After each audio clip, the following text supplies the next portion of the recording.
m'appelle Jennifer Wilson et nous allons commencer notre webinaire de ce soir. J'aimerais souhaiter la bienvenue aux participants qui vont écouter en français. Bonjour, ici Dorothée, votre interprète ce soir. Alors, vous pouvez choisir français sous l'interprétation, c'est l'icône interprétation, et l'interprète, c'est Dorothy ce soir. Alors, nous sommes prêts à commencer.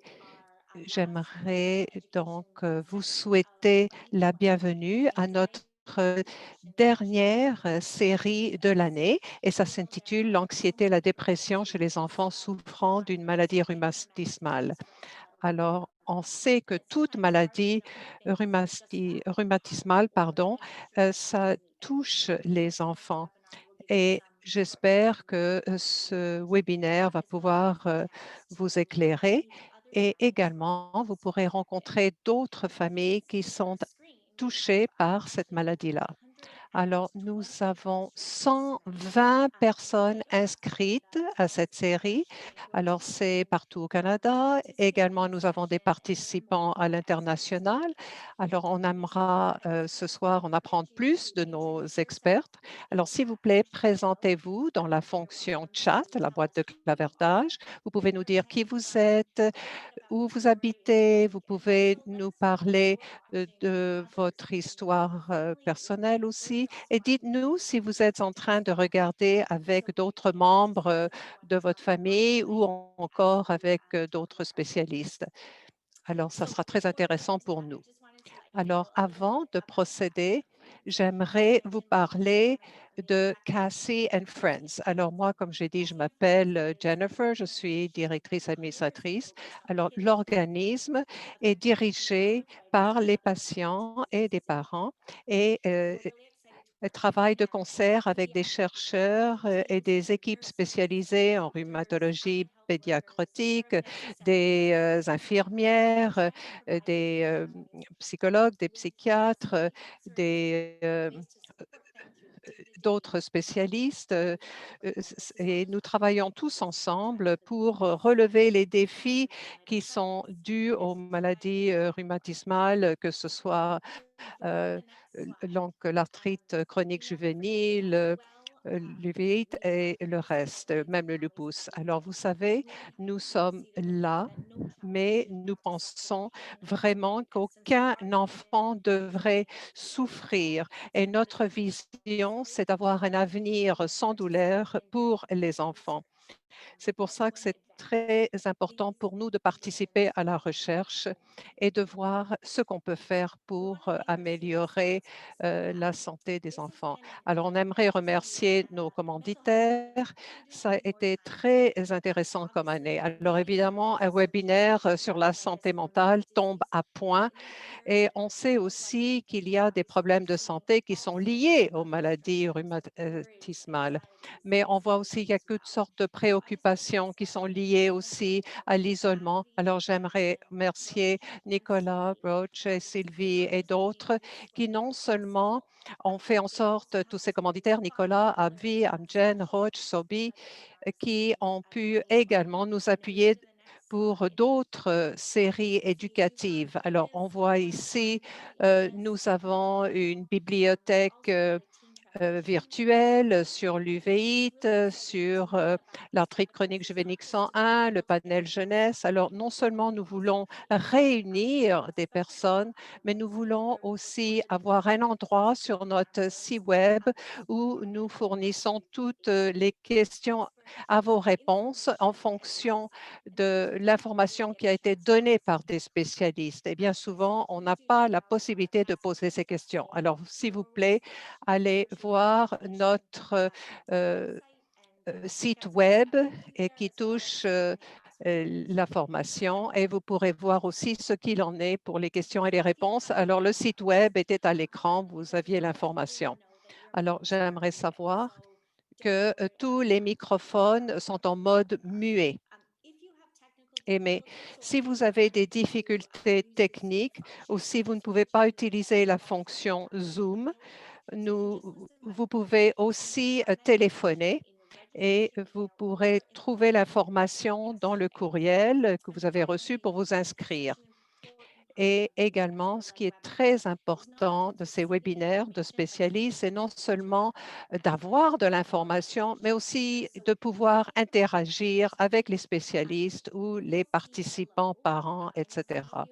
Alors, je sais que certains d'entre vous êtes en train d'utiliser la boîte de clavardage pour vous présenter, mais vous pouvez aussi utiliser la fonction questions et réponses.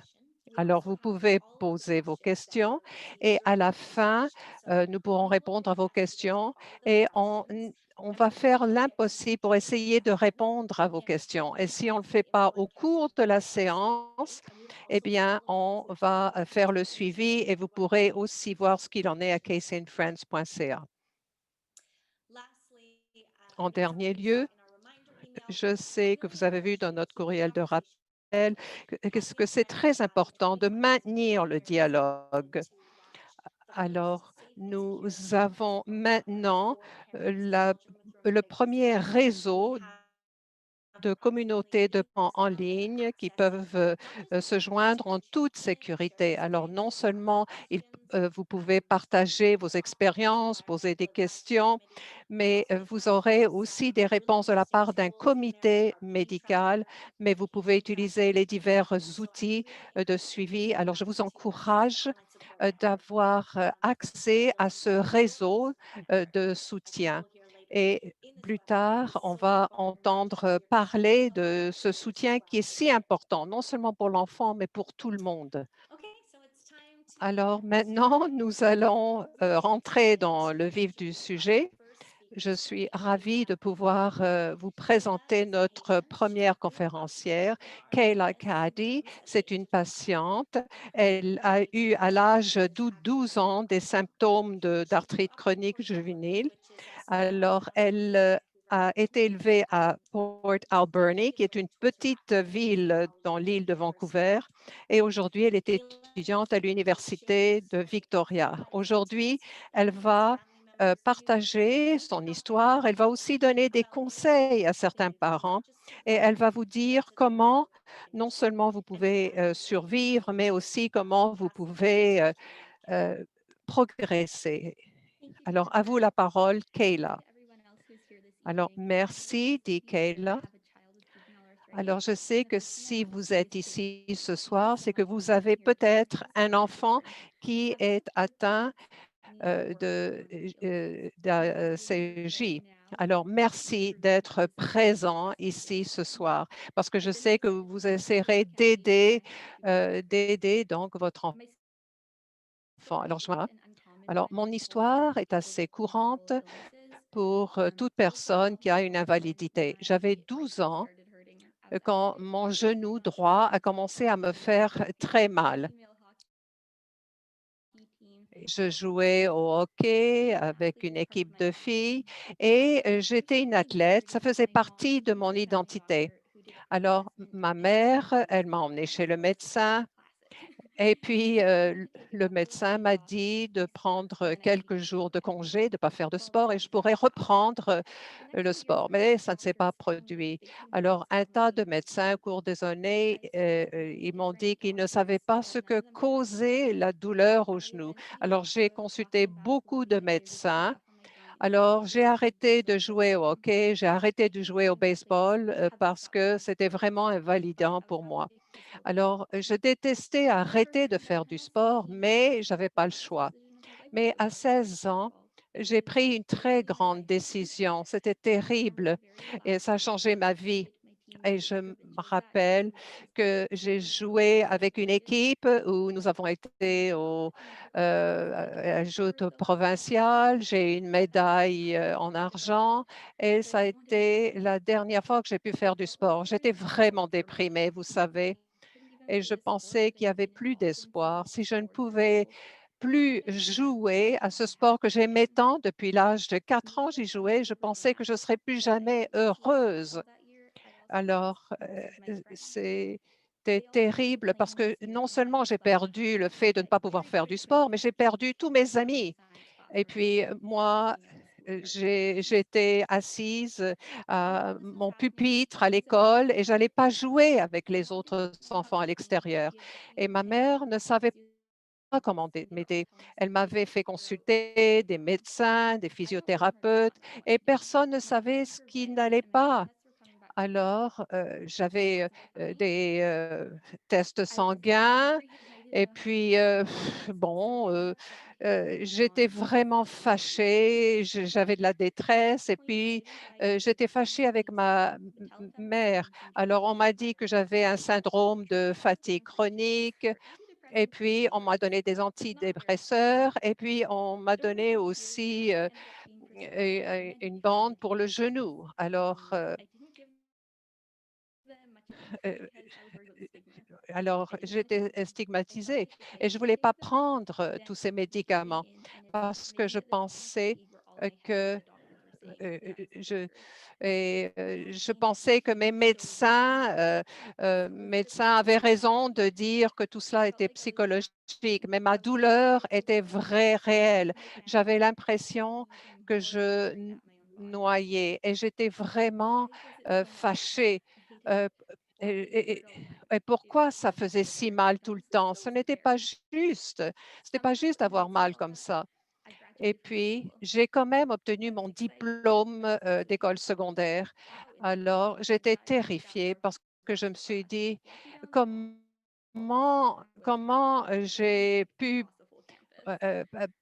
aller d'une classe à l'autre? Comment est-ce que je pouvais même traverser tout le campus, de l'école?» Et puis je me disais et je me suis dit: «Bon, ben comment est-ce que je pouvais, fixer un rendez-vous avec le médecin toute seule, par exemple?» Et je peux dire une chose, c'est que la douleur s'est accentuée. Non seulement j'avais mal aux genoux, mais le bas, les chevilles, le dos, enfin tout me faisait mal. Et puis j'arrivais pas à aller, à mes cours. Et j'ai vu, une femme médecin et puis elle a décidé de faire certains tests que personne n'avait fait avant. Alors quelques semaines plus tard et puis elle m'a dit à la suite des résultats, qu'il fallait que j'aille voir, un spécialiste, en rhumatologie. Et puis, il y avait enfin quelqu'un qui m'écoutait et enfin quelqu'un, qui semblait savoir, ce que j'avais.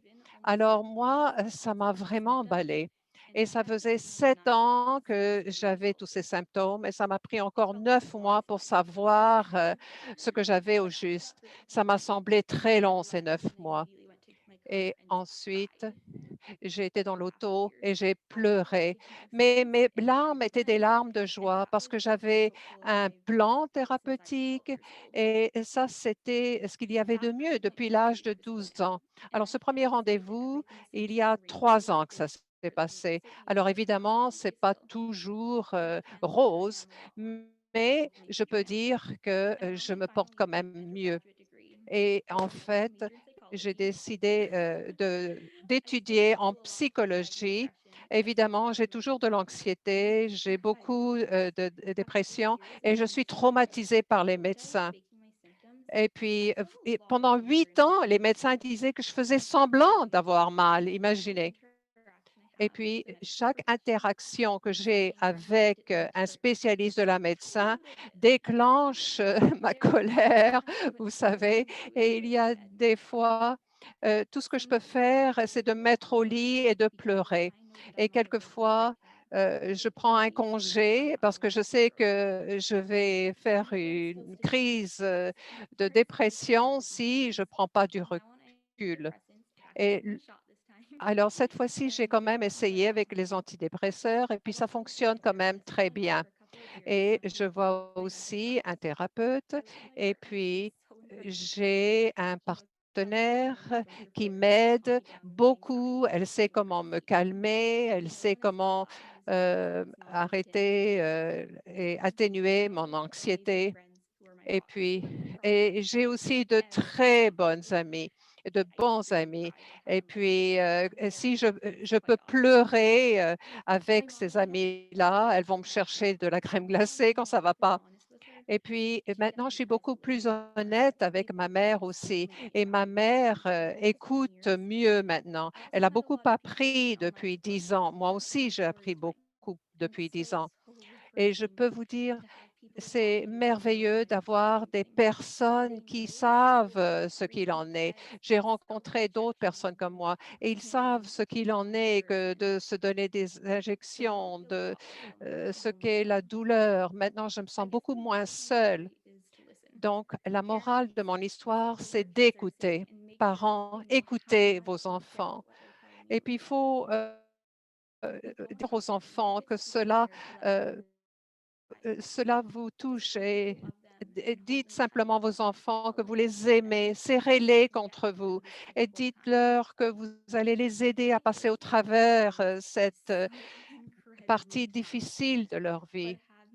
Écoutez, d'avoir le soutien de la famille, ça fait toute une différence, même si, quelquefois ils sont fâchés avec vous.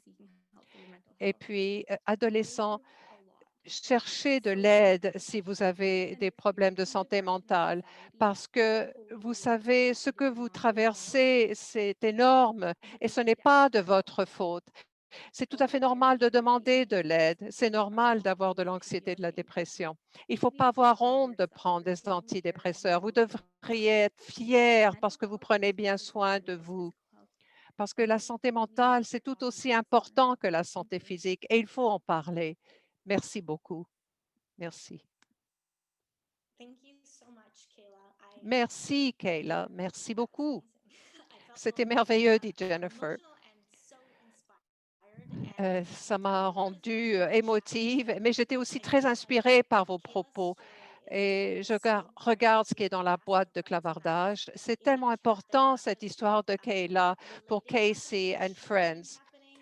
Parce And que non seulement encouragements elle dit it ce qu'elle a ended, she just traversé, mais elle it nous was really sad encourage, because c'est une we source do believe d'inspiration. that Parce que nous like croyons Kayla said, that the vraiment, support comme Kayla l'a dit, is c'est que le so important. soutien, c'est très And I think important. another thing you said, Kayla, that Et just également, spoke to me Kayla, ce que vous avez dit, et ça so m'a deeply was just touchée, that whole point about just c'est being qu'il believed. faut And I think that's such an important point. You can simplement believe savoir yourself qu'on and est believe your soulagé. Parce child qu'on est and soulagé, just l'équipe truly de santé est believe là that pour as a vous speaker aider. to Et really make puis, sure your child is les just feeling validated conférencières as vont également dire qu'il so faut thank you so much, qu'on Kayla. écoute l'enfant. And Alors, now merci excited beaucoup, to Kayla.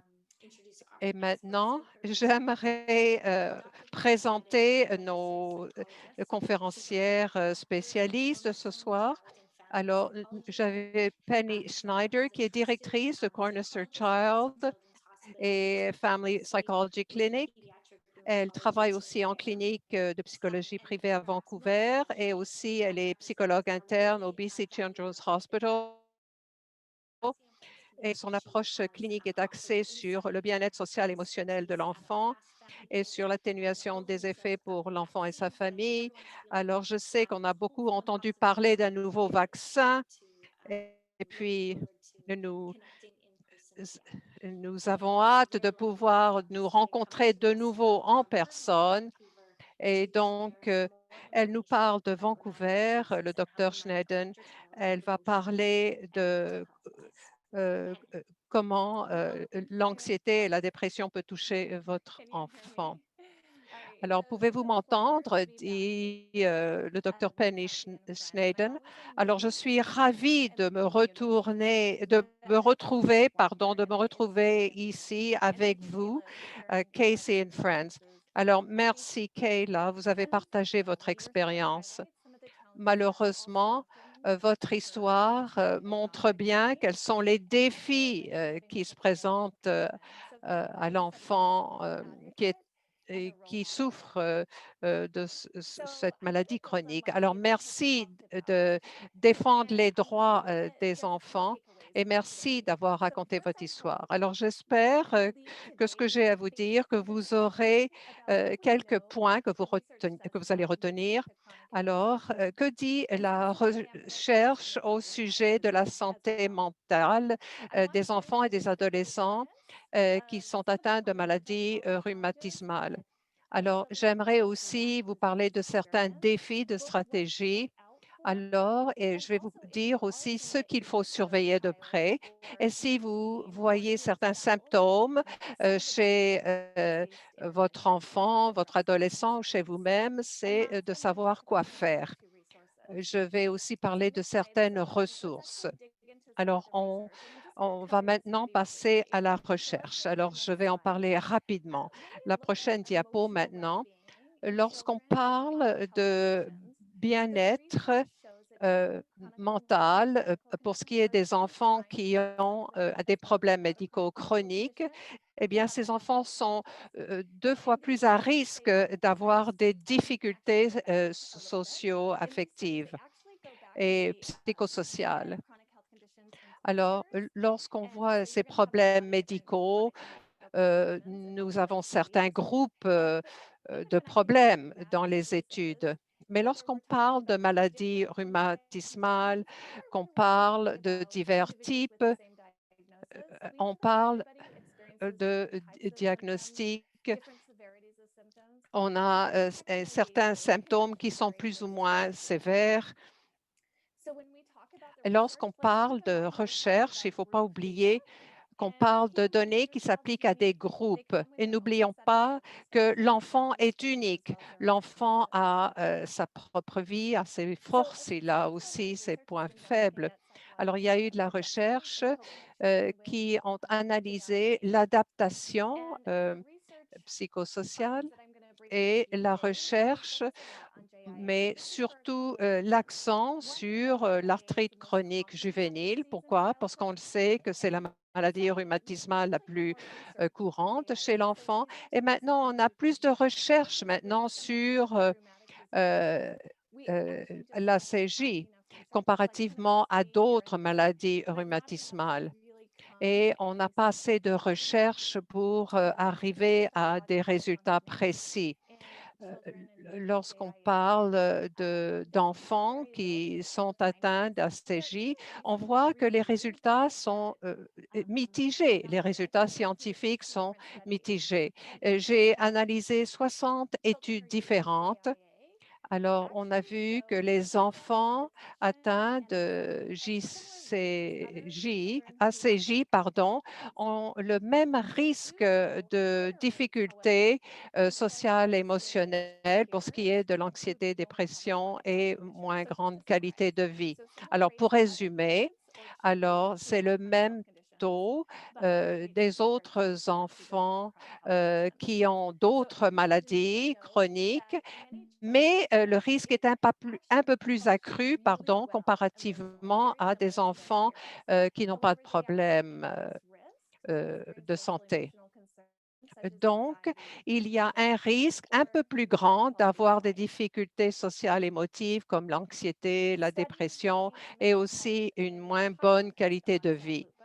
Maintenant, pour ce qui est des enfants qui ont le lupus, c'est environ 20 des jeunes gens qui ont un lupus ont une anxiété et de la dépression et qu'il y a un risque accru de pensée suicidaire.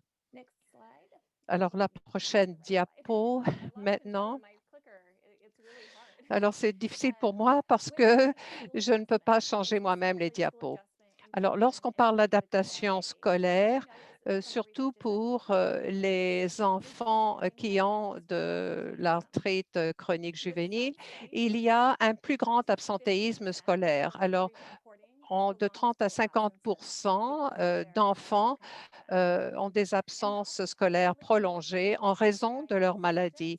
Et les symptômes plus sévères déterminent aussi les absences scolaires. Alors, on sait que ce n'est pas uniquement une question de résultats scolaires. Non, il y a aussi l'interaction avec les autres enfants adolescents. Et bien souvent, les enfants et les adolescents qui ont de l'arthrite chronique juvénile, ils ont l'appui de leur père, l'appui des autres enfants et adolescents. Alors, je vais vous parler de l'adaptation psychologique à plus long terme. Alors, on va regrouper ce type de maladie. Il y a une recherche qui propose que il y a moins de progrès, par exemple pour ce qui est de trouver un emploi ou d'avoir un diplôme universitaire.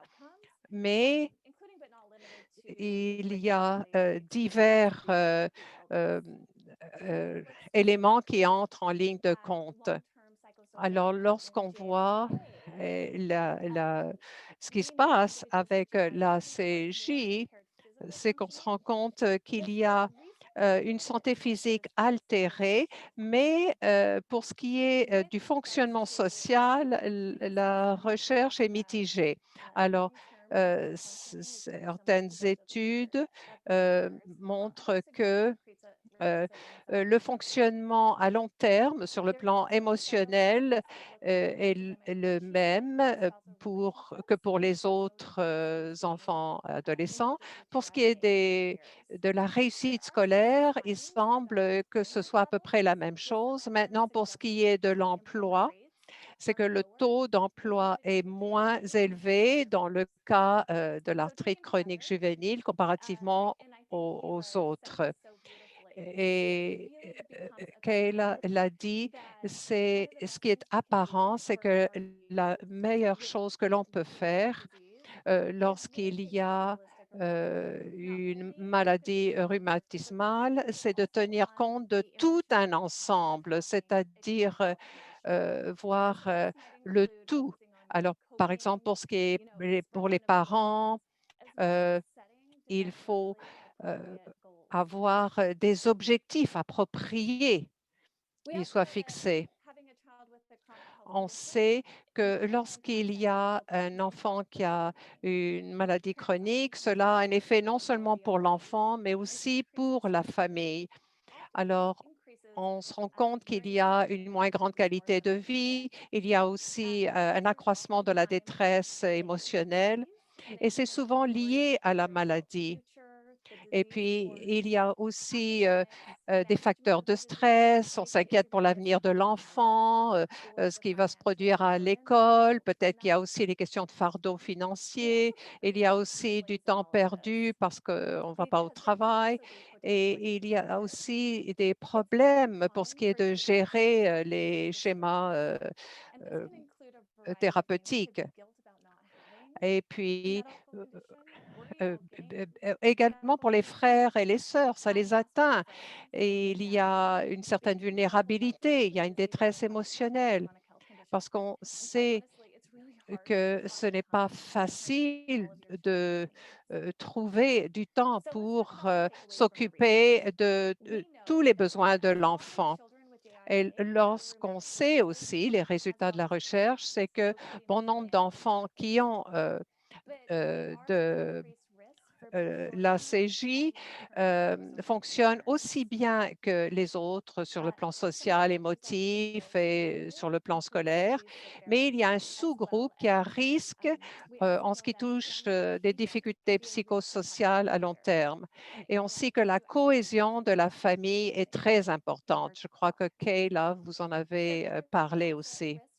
Alors, les familles sont à risque pour avoir un fardeau parental plus grand, une certaine détresse. Et d'une façon générale, on a besoin de plus d'études à ce sujet. Alors, comme je vous ai dit, c'est que la recherche, les résultats de la recherche sont mitigés. Et surtout lorsqu'on parle de ce qui est moins courant, alors ce qui n'est pas surprenant, c'est que nous avons des défis communs. Et puis, ça se retrouve dans la recherche et aussi ce que je constate en clinique.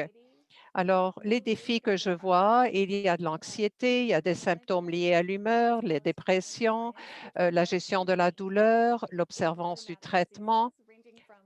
Et dans le cas de maladies rhumatismales, il y a les médicaments, on va voir le physiothérapeute, par exemple. Je vais vous parler des divers défis parce qu'en tant que prestataire de soins de santé, en tant que parent, vous pouvez identifier les problèmes et vous pouvez donc apporter le soutien voulu pour l'enfant. Alors, l'anxiété pour les enfants qui ont une maladie rhumatismale peuvent être plus précis ou plus général. Alors, par exemple, ce qui est lié à la maladie, c'est l'anxiété liée aux injections ou lorsqu'il y a des tests sanguins. C'est aussi des préoccupations liées à la santé en ce qui touche les poussées, l'incertitude au sujet du prognostic, des symptômes. Également, il y a un sentiment de perte de contrôle, on n'a plus confiance en son propre corps. On peut aussi s'inquiéter des conséquences de la maladie. Est-ce que je vais pouvoir aller à une activité scolaire, par exemple? Il y a aussi des préoccupations d'ordre social. Par exemple, est-ce que je devrais parler à mes amis de ma maladie parce que personne ne va vraiment comprendre ce qu'il en est? Et on sait aussi que certains traumatismes sont moins apparents que d'autres. Également, on peut avoir beaucoup d'anxiété sur l'état médical. Alors peut-être qu'on a peur aussi non seulement des injections, mais aussi on a peur du milieu médical. Il peut y avoir aussi de l'anxiété sociale, l'anxiété liée à la séparation, refus d'aller à l'école, des diverses phobies. Alors, il y a aussi des inquiétudes plus générales sur la santé, la sécurité, l'incertitude, perfectionnisme, l'avenir. Et ça, ça touche, donc comme j'ai dit, tous les aspects. On a peut-être peur aussi que les parents meurent.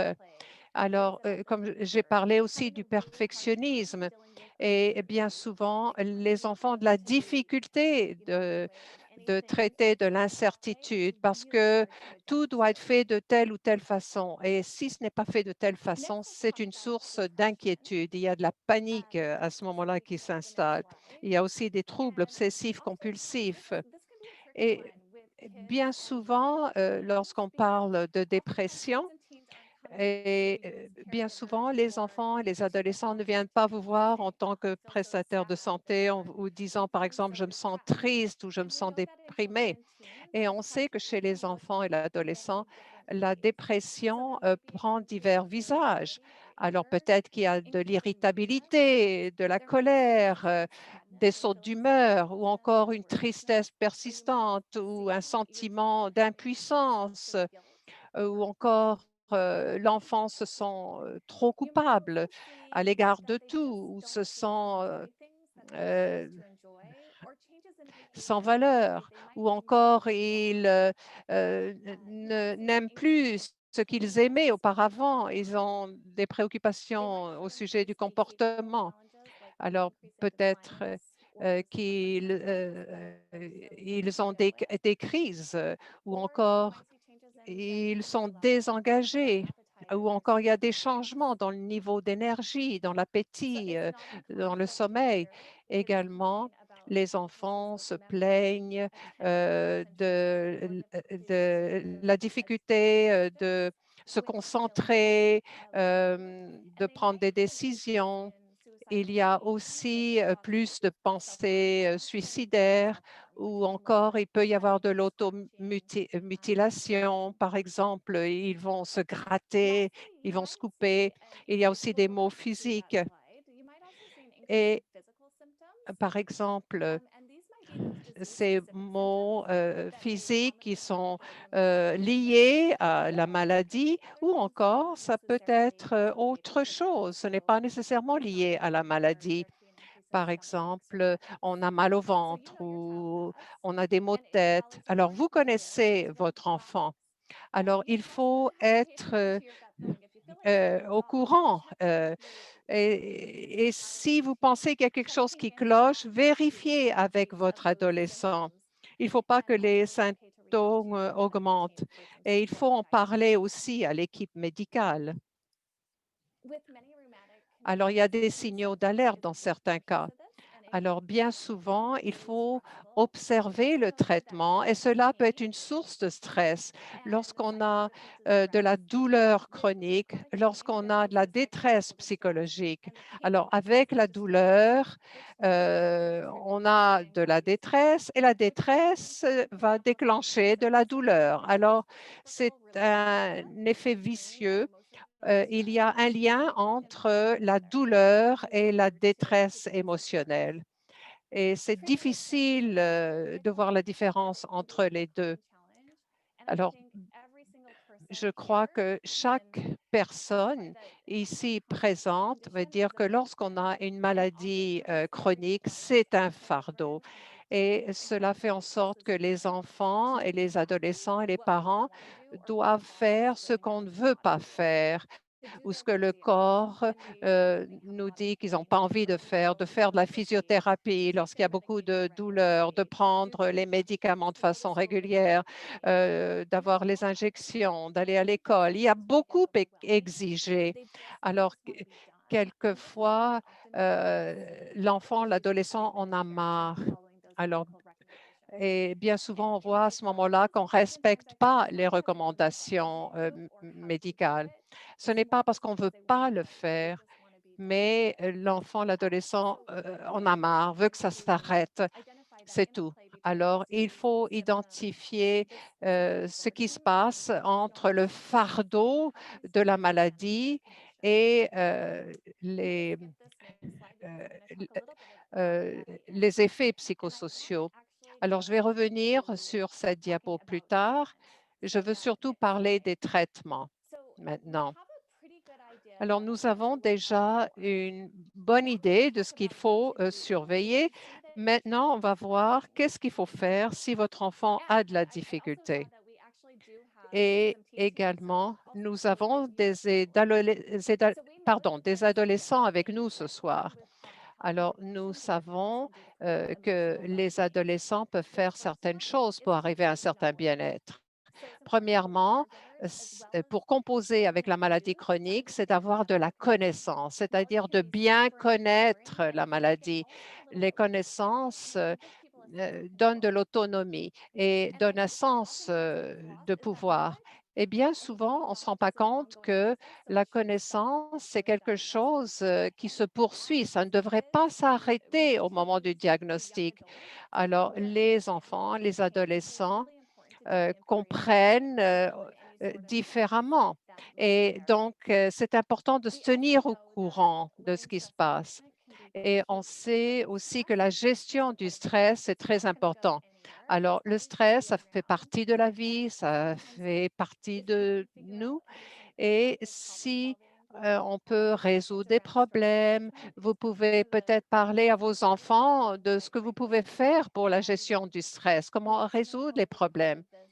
Et également, en tant que parents, nous essayons de voir ce que nous pouvons faire pour gérer le stress et comment faire pour bien s'occuper de soi.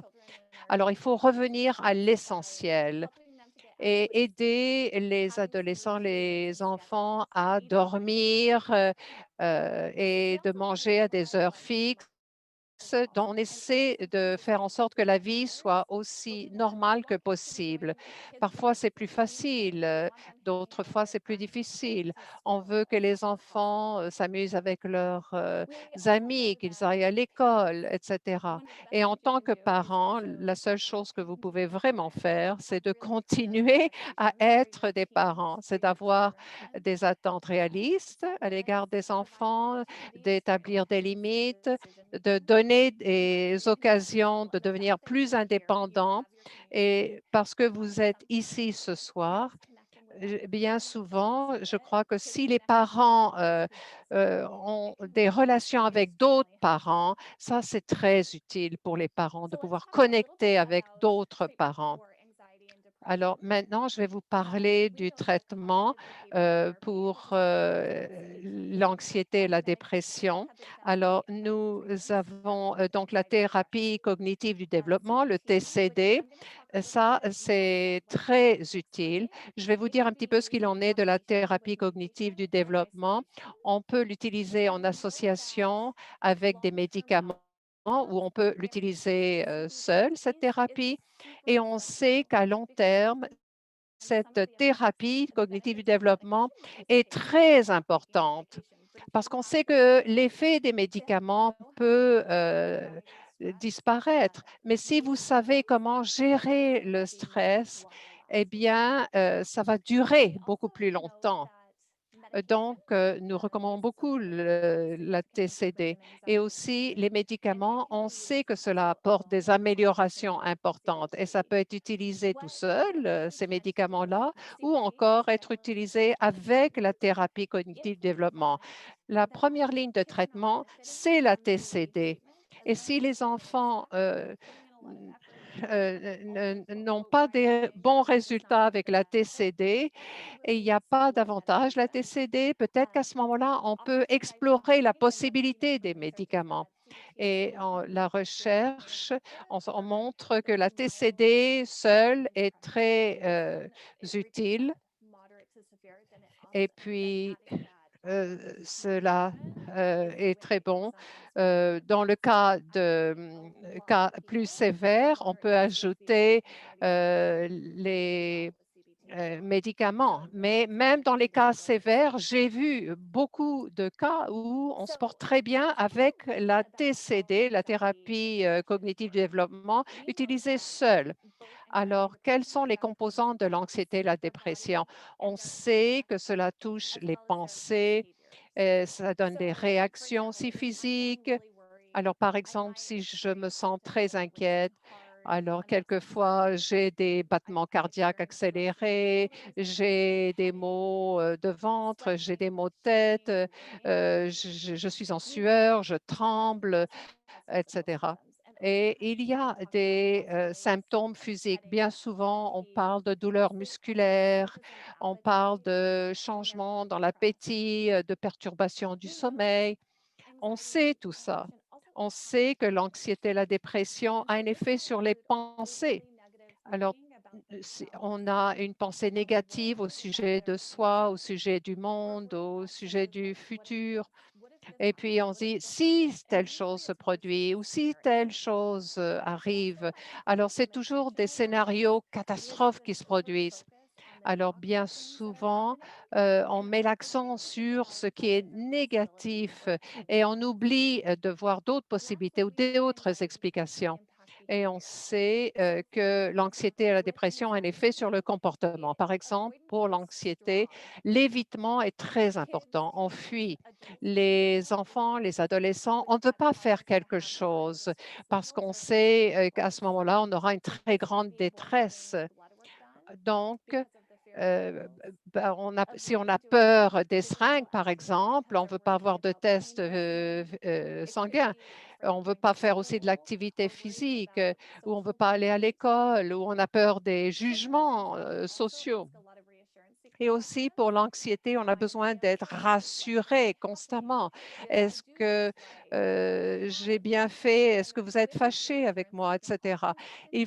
Bien souvent, lorsqu'il y a des questions où l'enfant veut être rassuré, le plus on rassure l'enfant, eh bien, on sait aussi que la dépression a un effet sur le comportement.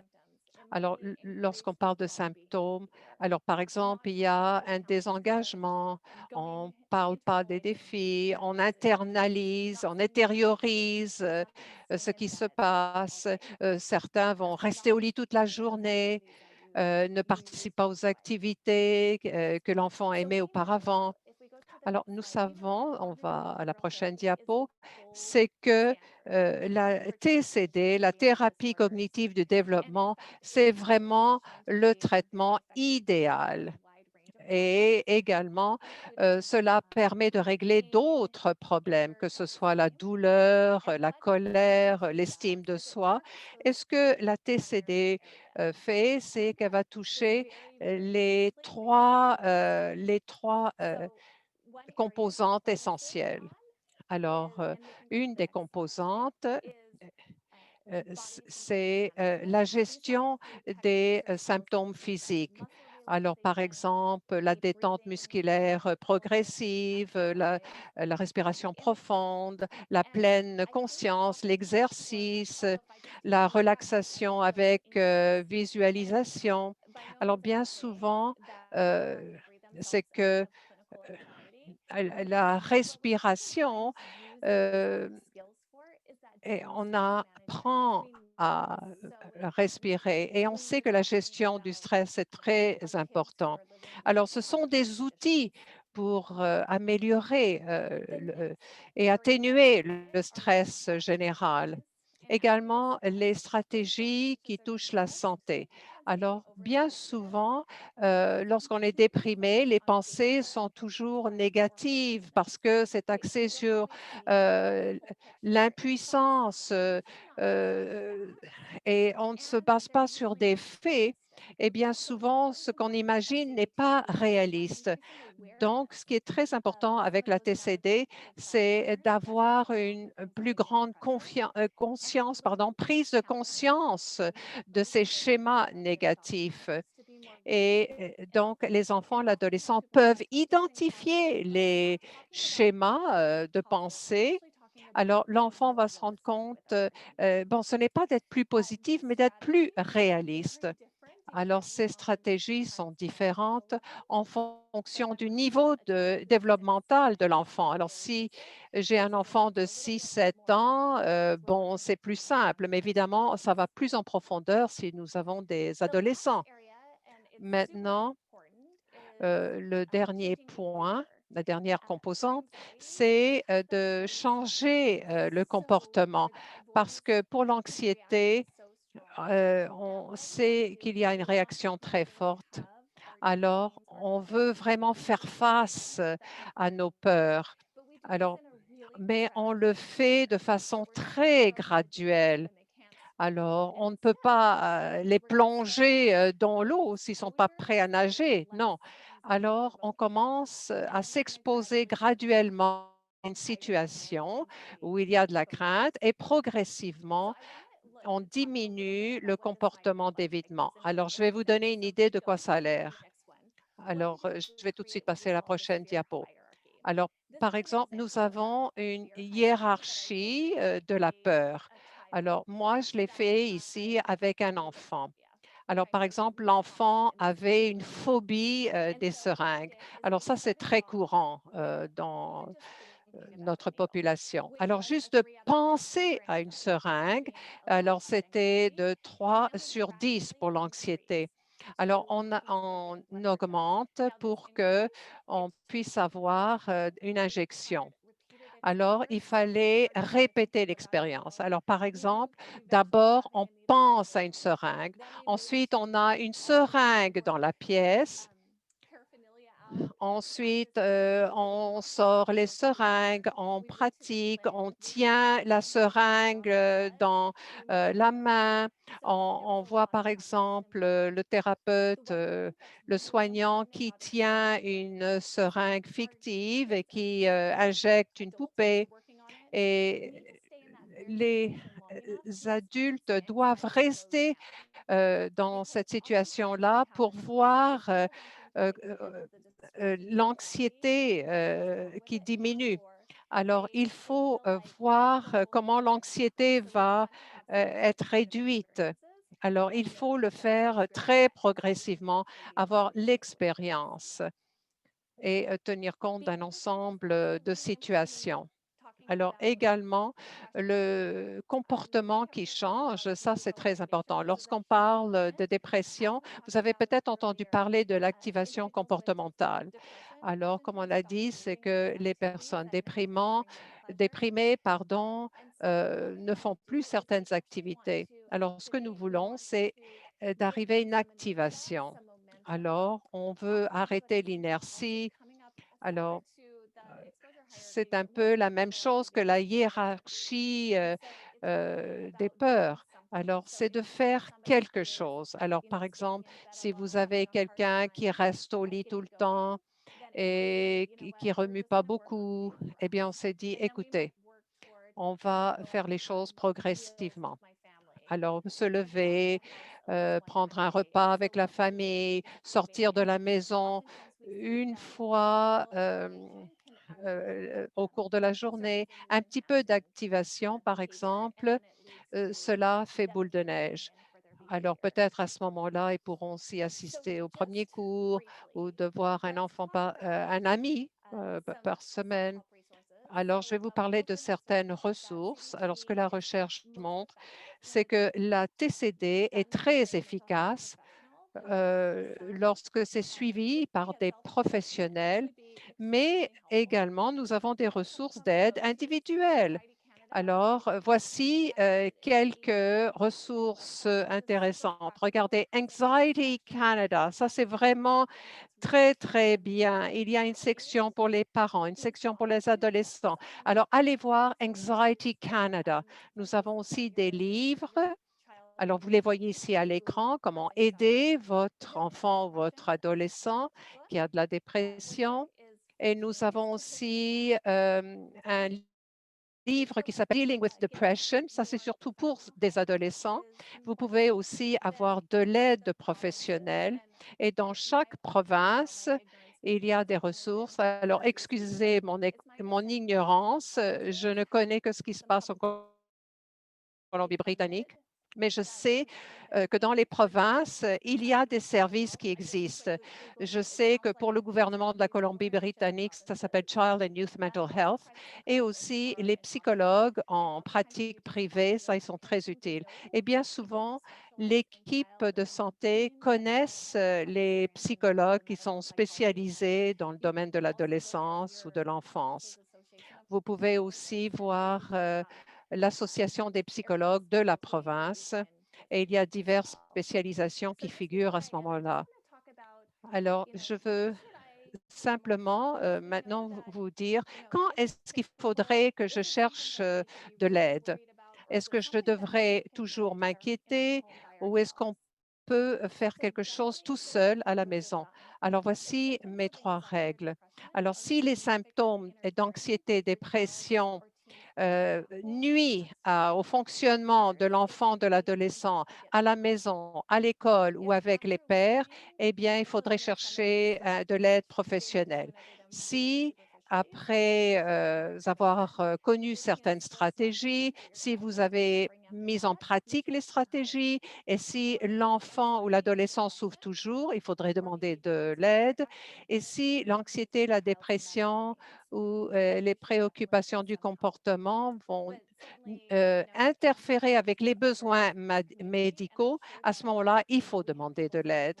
Et nous avons Casey and Friends, nous avons des personnes de toutes les provinces qui peuvent aider.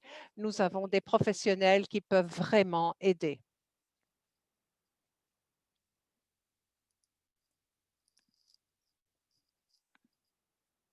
Thank you so much, Dr. Merci beaucoup, That was just amazing. That Dr. was such a great Snedden. overview. Dit Jennifer. We have so C'est un many bon questions aperçu coming in et nous that avons was beaucoup de questions really qui entrent. provided, and I know that Alors, nous apprécions access l'information to qui a été mental health support fournie. can be Alors, difficult for some of the je families sais because que they l'accès au can't soutien, ça recognize peut être difficile that pour certaines familles partout suicidally. au Is this Canada, something that is mais really hitting home for you? And who are si you to vous look for pensez to talk to your que vous voulez avoir child's plus de family first soutien, point? contactez And then d'autres go from there. personnes. And just know Vous Cassie and avez les Friends ressources the qui kids and existent pour families vous. support Et Cassie and Friends a travaillé avec les enfants et des familles so pendant plus a lot of the d'une décennie au support Canada. mechanisms Il y a can beaucoup de provide mécanismes de lots of soutien. Il y a tools beaucoup de just connexions que nous vous support to pouvons yourself fournir. On peut as vous you donner de gain more l'aide à patience vous and en then tant you que can tell your prestataire de children soins de santé ou en as I tant was que listening to parent ou Dr. en tant Snedden talk qu'adolescent. it was Alors, amazing to j'écoutais le see docteur that Snedden et je vois que cela you have s'applique à protected tous them les and did parents this qui ont and then un with that enfant we're so excited to get qui started est with a atteint par une that we want maladie to introduce rhumatismale. another speaker Alors, because nous I think avons sometimes ici une séance one of de the things that's so important questions-réponses to us et is to c'est très provide important pour general nous de information that pouvoir vous relates donner to de our l'information disease, but générale also specific et également vous donner de l'information plus précise. Donc, nous avons donc un rhumatologue qui est pédiatrique, qui va maintenant se joindre à nous. Elle est membre de notre comité consultatif. Elle va aider à répondre à certaines questions que vous avez sur l'approche plus générale pour les enfants qui sont atteints de maladies rhumatismales. Elle pourra répondre à vos questions aussi qui sont liées aux médicaments et le reste. Alors, s'il vous plaît, j'aimerais que tout le monde soit en mode muet. Mais je vais maintenant aussi activer vos micros pour que vous puissiez poser vos questions. Alors, Laurie s'est jointe à nous maintenant. Elle va pouvoir répondre à vos questions. Alors, euh, nous avons tellement de familles ici ce soir et nous avons aussi des enfants de tout âge qui sont touchés ici. Alors, à quel âge est-ce qu'on peut commencer à être affecté par la dépression? Alors, alors, je me demande, est-ce qu'il y a un âge où on peut commencer à avoir de la dépression? Alors, j'aimerais savoir aussi avoir plus d'informations au sujet de l'anxiété par rapport à la dépression. Alors, je vais d'abord parler de la dépression, dit Laurie, parce que bien souvent, ça c'est Penny donc qui parle. Alors, la dépression qui n'est pas présente chez les très jeunes enfants. Mais la recherche maintenant montre que de très jeunes enfants peuvent être déprimés. Et j'aimerais répéter, c'est que la dépression euh, est différente chez les enfants. L'enfant ne va pas dire, oh, je suis tellement déprimé, je suis tellement triste. Non, pas du tout. Ça se voit dans le comportement. Par exemple, perte d'intérêt pour certaines activités. L'enfant, par exemple, aimait beaucoup une activité, tout d'un coup n'aime pas l'activité, ou encore il y a une crise de nerfs. Et quelquefois, il y a même un peu de régression. Par exemple, il s'accroche plus aux jupes de sa mère aussi. Which I feel like I also want to make sure that we're focusing on that there's a Et les lot. bonnes nouvelles, c'est qu'il y a beaucoup qu'on peut And the nice faire. thing is that early Et intervention is going également, to be really lorsqu'on helpful. a une And intervention particularly précoce, we've had c'est très children utile. Et who are bien souvent, young. A lot of nous the avons programs des that enfants come qui together sont parents très jeunes. can Et bien support souvent, on the travaille avec les child with parents pour anxiety or savoir depression. comment And that's soutenir because l'enfant you qui a de are going to be l'anxiété ou la around your dépression. child. You know Parce them que the vous best. êtes toujours And avec you're going to be votre able to enfant. tell them Vous if they're connaissez ready l'enfant. for change. Vous êtes Similarly, la with anxiety, we personne see them in early primaire qui anxiety and s'occupe de depression l'enfant. all the time. Et on And voit de you know, it's just l'anxiété very chez les good très to jeunes enfants. Yeah, I think one of the hard things that Alors, also Jennifer came up dit in the questions was just that également, the parents c'est almost qu'à un très jeune see âge, this behavioral change le parent est comme un and they're détective, essaie de voir quels sont les changements de comportement. L'enfant grandit, ensuite il y a des peurs, et puis la question est rentrée. Je ne veux pas toujours surveiller mes enfants.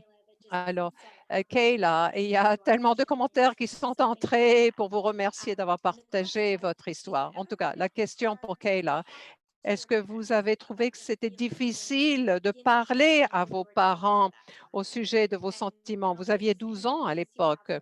Est-ce que vous avez des conseils à donner aux parents qui sont à cette étape de détection, si on veut, qui font les détectives? Est-ce que vous avez des conseils à donner à ces parents-là? Alors, Kayla a dit, j'ai trouvé que c'était très difficile de parler à mes parents.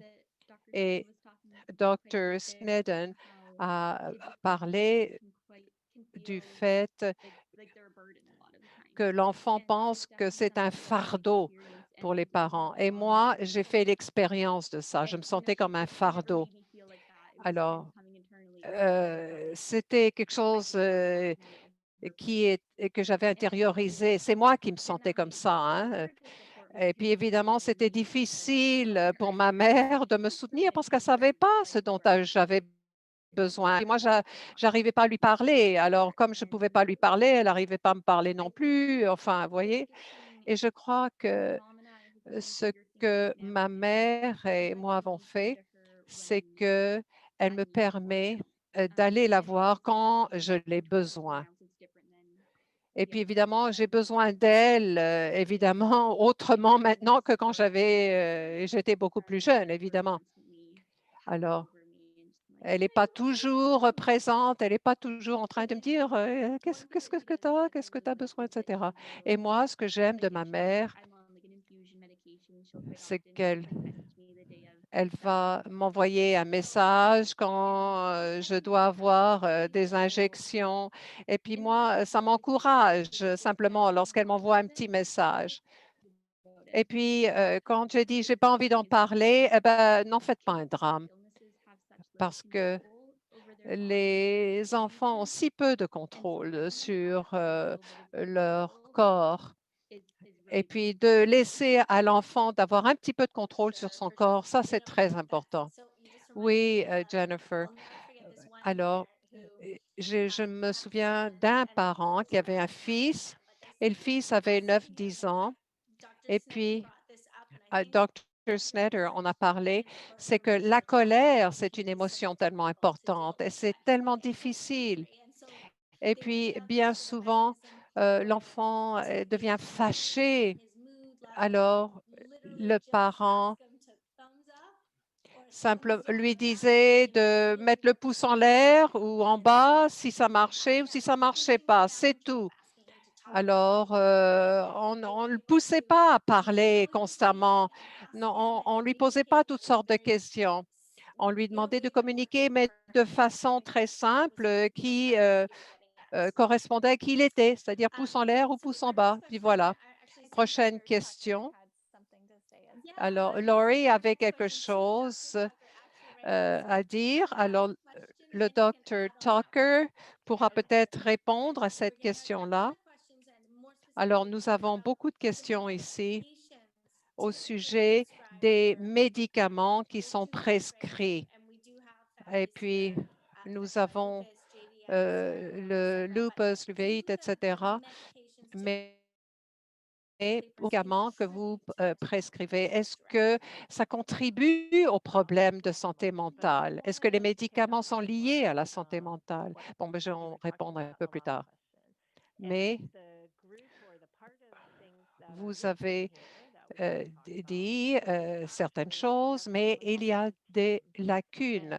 Vous n'avez pas parlé de l'équipe spécialisée. Alors, lorsque les parents ont de la difficulté à évaluer si l'enfant souffre d'anxiété ou dépression, ou lorsqu'il y a des difficultés de communication, ce que nous essayons de faire en clinique, c'est que le médecin et même le plus souvent les infirmières ou les physiothérapeutes sont les personnes les mieux placées pour parler et elles peuvent aider les parents à avoir de l'information simple, utile, pas compliquée. Est-ce qu'on essaie surtout avec les adolescents?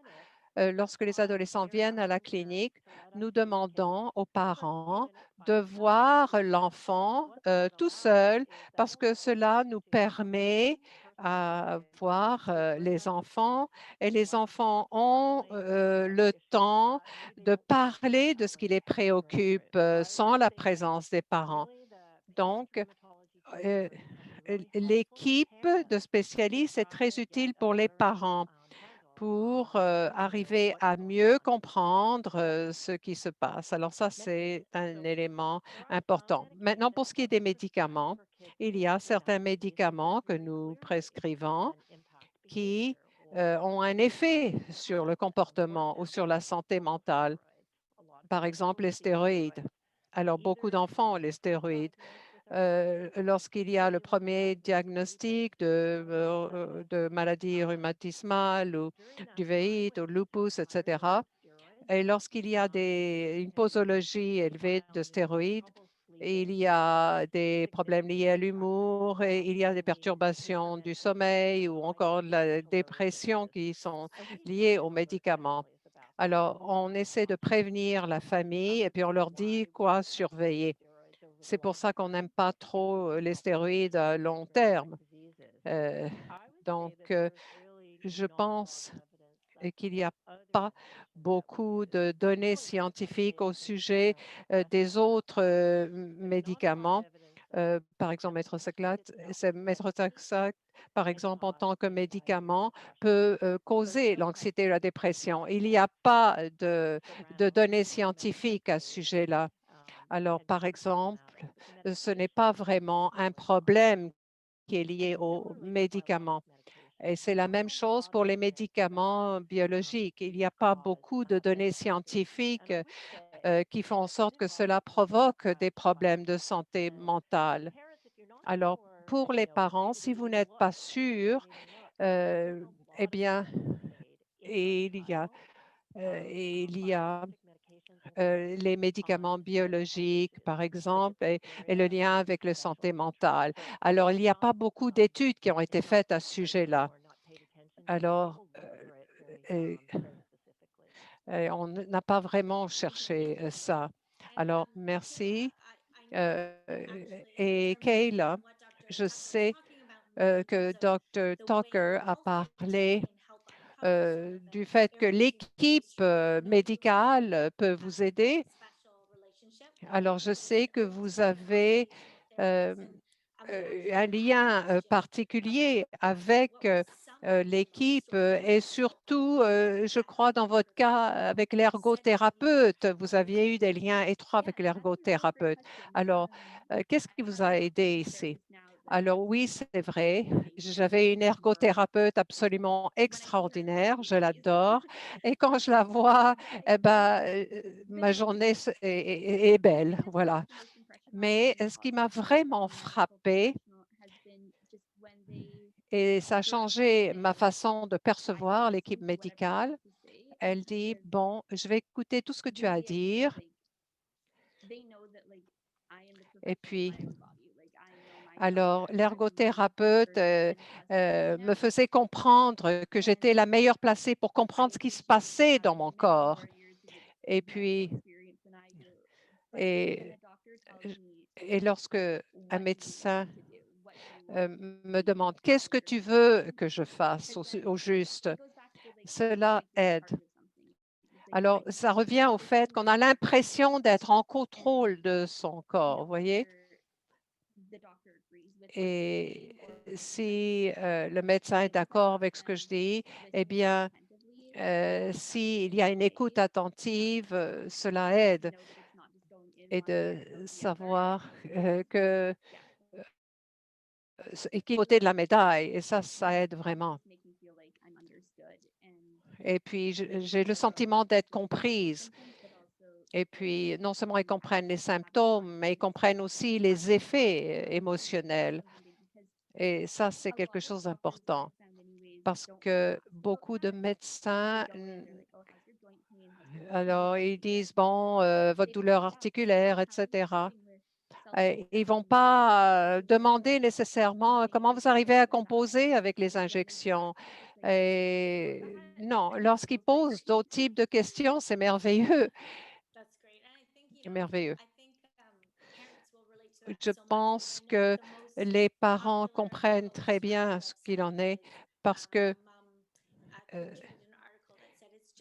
une maman a dit c'est juste de l'arthrite, mais il y a toutes sortes de conseils positifs, mais qui ne s'appliquent pas nécessairement à l'enfant. Et puis, on pense aussi à l'équipe médicale. Et puis, on veut simplement que l'enfant soit pris au sérieux. Alors, prochaine question, c'est pour le docteur Snedden. Et puis, on ne peut pas ne pas tenir compte de la COVID. Vous savez, on a pas mal de questions qui sont liées aussi à la COVID. Alors, une maman qui dit: «Il y a beaucoup de choses qui se passent, il y a la COVID, les hormones, maintenant la maladie rhumatismale, aïe, aïe, aïe». Alors, comment est-ce qu'on peut composer avec toutes ces situations-là? Alors ça, c'est une question de stratégie familiale, n'est-ce pas? Alors, le docteur Snedden, merci d'avoir soulevé la question. Mais j'en ai pas parlé au cours de ma présentation, mais je pensais que ça allait être soulevé dans la discussion. Alors, comme si ce n'était pas suffisant d'avoir une maladie chronique, mais en plus, on a une pandémie. Et la recherche montre que les enfants et les adolescents ont une santé mentale qui est affectée par la situation actuelle. Et il y a aussi beaucoup de pertes, que ce soit ne pas aller à l'école ou par exemple, il y a plus de diplomation pour certains. Et moi, dans ma pratique, j'entends beaucoup d'inquiétudes de la part des adolescents, des enfants. Ils ont peur d'avoir le virus parce que surtout s'ils prennent des immunodépresseurs, ils se demandent s'ils vont être immunisés. Et puis, qu'est-ce qui va se passer si mes parents l'attrapent, la COVID, si mes grands-parents l'attrapent? Alors, ils sont inquiets. Et puis, bien souvent, je je ne sais pas si c'est bon ou pas bon, mais bien souvent, j'ai une discussion avec la famille. C'est que la famille se prépare à la pandémie depuis l'éclosion de la maladie de l'enfant. Parce que quand je parle au cours de ma présentation, la connaissance, établir des bels liens avec les autres personnes, revenir à l'essentiel, eh bien, c'est vrai pour l'ensemble des enfants, des adolescents qui traversent cette pandémie. Donc, ça, c'est utile maintenant pour tout le monde euh, et pour cette pandémie, mais aussi les effets à court terme, les effets à long terme, et on va les étudier. Il faut alors, les parents sont affectés, mais n'oublions pas aussi que les prestataires de soins de santé sont affectés aussi. Alors, merci beaucoup. Laurie, je sais que vous avez fait beaucoup de travail sur notre site sur la COVID. Vous avez donné de l'information sur les risques qui sont liés à la COVID, surtout pour le genre de maladie chronique. Alors, que dit la recherche en ce qui touche, pardon, le risque d'attraper la COVID pour les enfants atteints de maladies rhumatismales? Alors, voici ce que nous savons au 14 décembre. Alors, je veux préciser, la recherche montre que si on a une maladie chronique, cela n'accroît pas le risque d'avoir la COVID.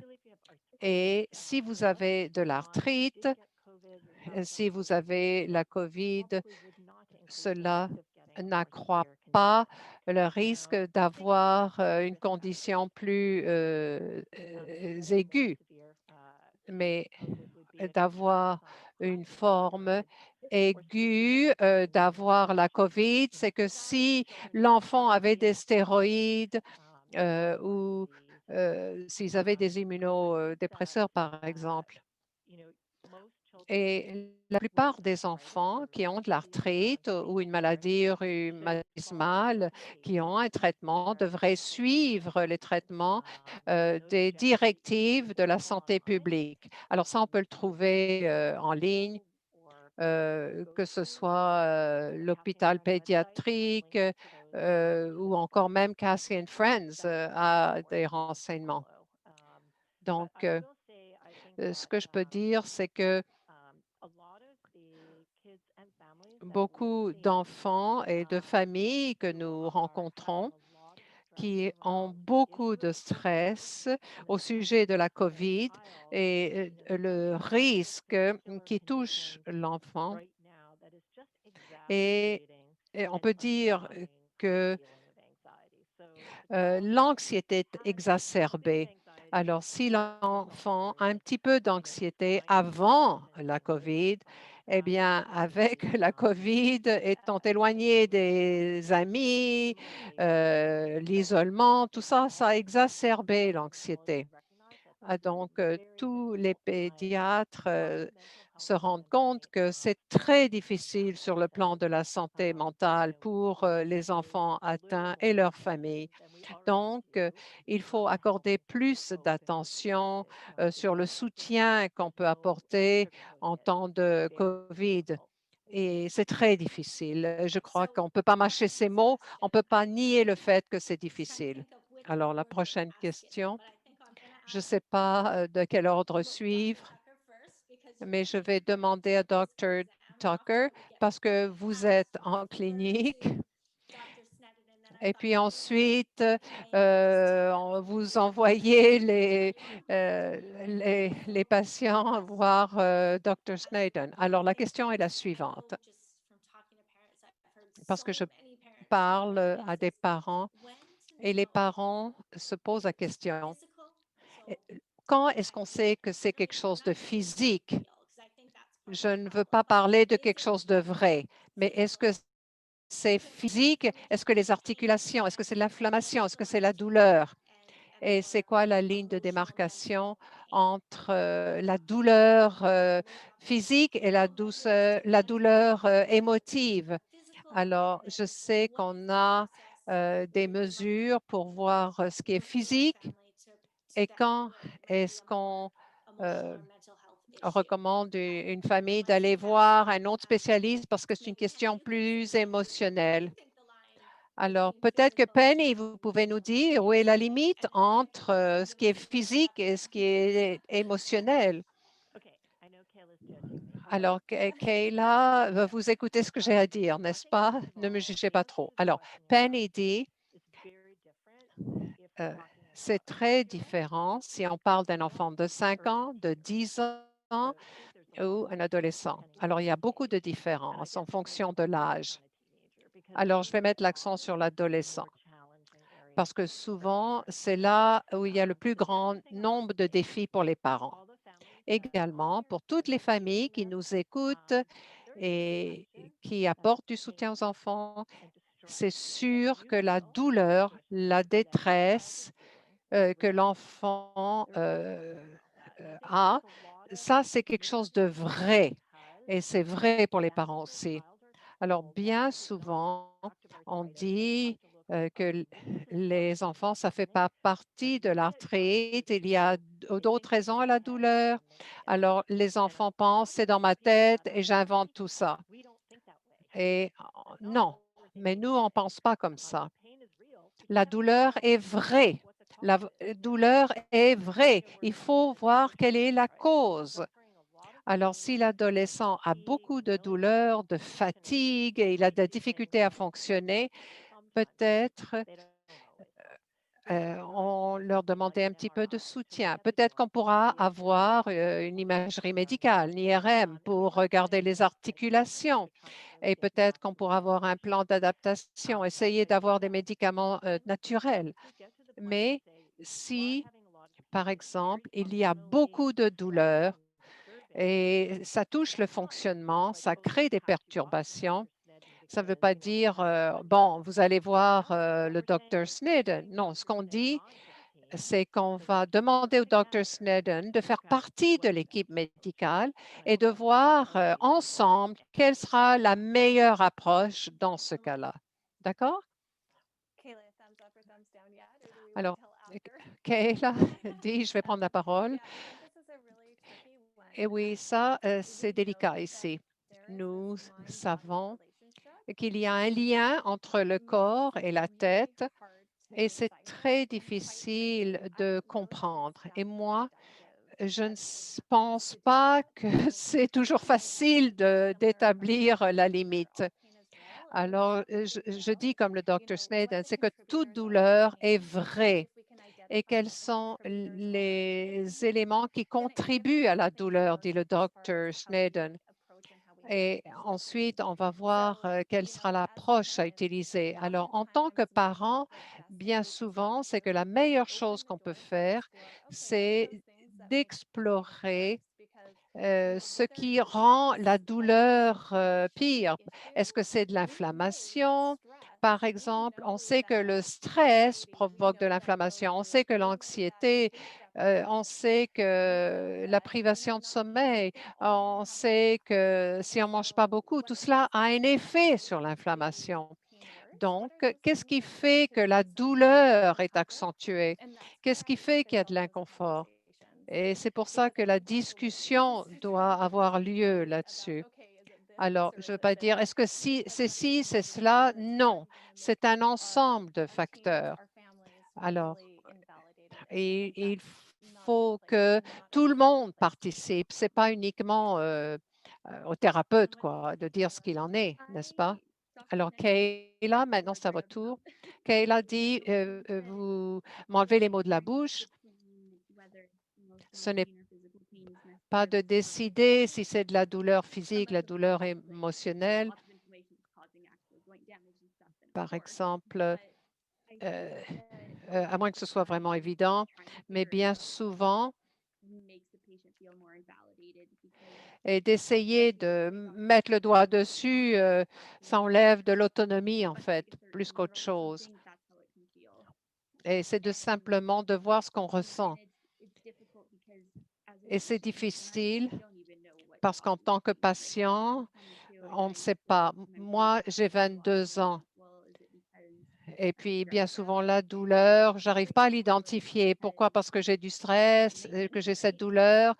Pourquoi? Je ne sais pas. À 22 ans, je ne peux pas répondre à la question. Et je peux dire que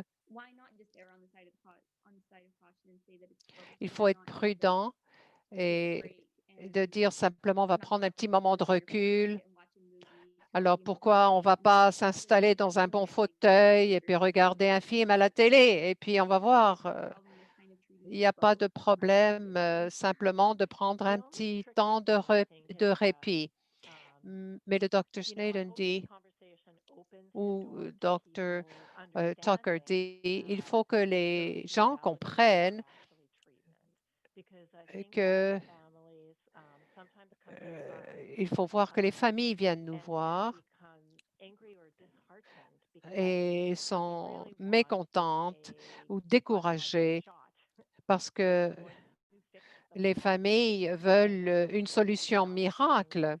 Donc, c'est tout un défi lorsqu'on doit dire, écoutez, le choc biologique, par exemple, va s'occuper de certaines choses, mais ce n'est pas ce qui va enrayer les problèmes.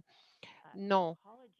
Donc, la psychologie ou encore l'ergothérapie ou autre thérapie pourrait être utile. Et peut-être qu'à ce moment-là, avec une équipe élargie pour avoir quelque chose de positif. Ce n'est pas dans la tête de l'enfant, de l'adolescent, parce qu'on ne veut pas traiter la douleur émotionnelle avec des médicaments. Ce n'est pas l'idéal, ne c'est pas pour n'importe qui. Et j'espère qu'on commence à le comprendre. Mais vous savez, ce n'est pas facile, hein. Alors, Dr. Sneddon dit, lorsqu'on envoie quelqu'un en psychologie à l'hôpital, aussi avec l'équipe de dermatologie, parce qu'on veut s'assurer que tout le monde euh, apporte le traitement voulu, que ce soit des stratégies de médicaments ou autres. Vous savez, c'est une combinaison de facteurs. Alors, Jennifer dit, merci beaucoup d'avoir fait la conférence et aussi de participer à, à la séance de questions et réponses. Alors, c'est tellement important, l'équipe de santé et tous les membres de cette équipe de santé, les thérapeutes, les infirmières, les ergothérapeutes, physiothérapeutes, etc., les psychologues, tout le monde doit travailler ensemble pour s'assurer que toutes les voix se fassent entendre et trouver la meilleure voie possible. Et cela aide à ce moment-là. Et Kayla, merci d'avoir partagé votre histoire.